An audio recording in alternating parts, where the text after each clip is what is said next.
The 4-1 lottery is over, and thanks to the chosen odd changes, the game has a much better flow to it. 5 costs are still OP, Cloak Opener is still not it. Hello and welcome to the morning meta report. We are one day into the patch and are seeing some trends emerge. First, let's talk game flow. The goal of the game is to still transition your board into 4 and 5 cost unit board.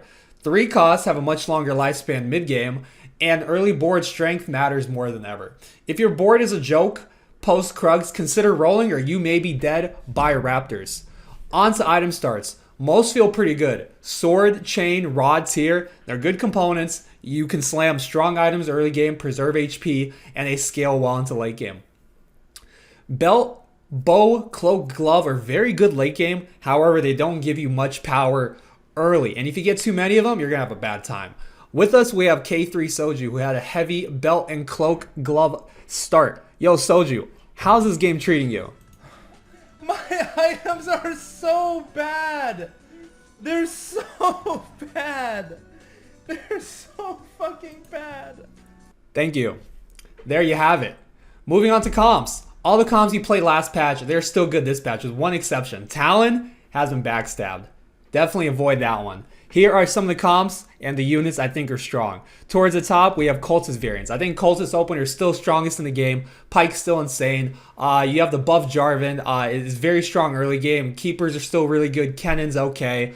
Honestly, overall, this comp is still very strong if you get the right opener for it. Cultist Keeper variants are going to be top tier. Next, we have Keklords moving into S tier. I've been telling you this guys about this comp for about a month or two. It's finally probably one of the best ones. If you have a good opener for it, if you get an early cat, you are good to go.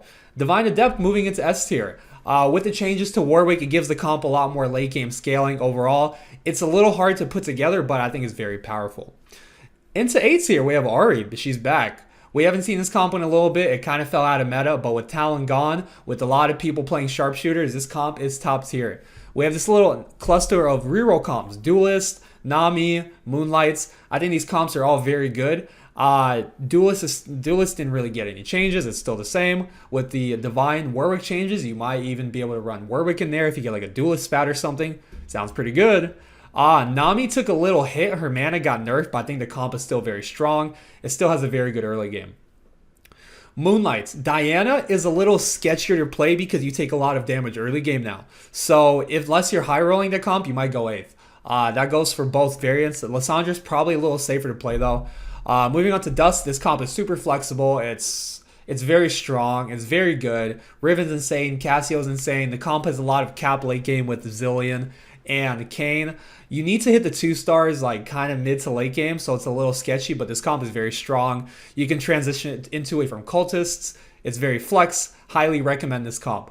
And we have Sharpshooters. Sharpshooters are back. They're pew-pew-pewing, doing big damage. Jinx kind of sucks now. Jin's a little better. Teemo's good early game. You know, what's not to like? There's no more Talons jumping on you. There's no more Morganas pulling you. This comp has a much better time now. Very top tier. Ashe comps. This comp's been meta for about, 10 years now. It's still very good. It's still very flex. You play Brawlers or Elders early game. You eventually dump the trash. You put in some 4 and 5 cost units. You're having a good time. Zed Ninja. I'm seeing Zed like every lobby. This comp's very good. Zed attack speed got buffed. It has a very good early game, which matters a lot now. However, like when you beat people, you only do like 4 damage to them. So it's like whatever. But I think this comp is very nice. I put Talon and Light in the depth here, but like don't play this crap. I just put it on here so I don't forget it next patch when they probably buff it. So I probably would avoid Enlightened Talon. If you're looking for the units to play, S plus tier, Yone is insane, Kayn is insane. Shen is up here, not because he's great, but because he gives a depth. And you know what goes great with a depth? Yone. So play Yone, play Shen. You're having a good time.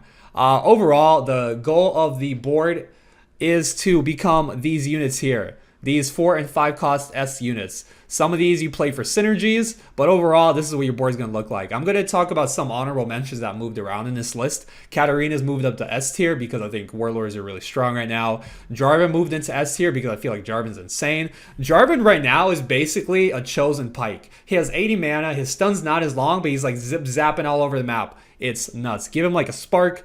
Give him like a Sunfire. He holds your Riven items. The champion is insane. Overall, Vayne also moved up. I think Vayne reroll is really strong now that Talon is no longer in meta. Vayne carry is really good. So overall, I'm gonna link this in the description. Probably remember this time. And that's it. I'll see you guys next time. Hope you have a great day. Catch you later.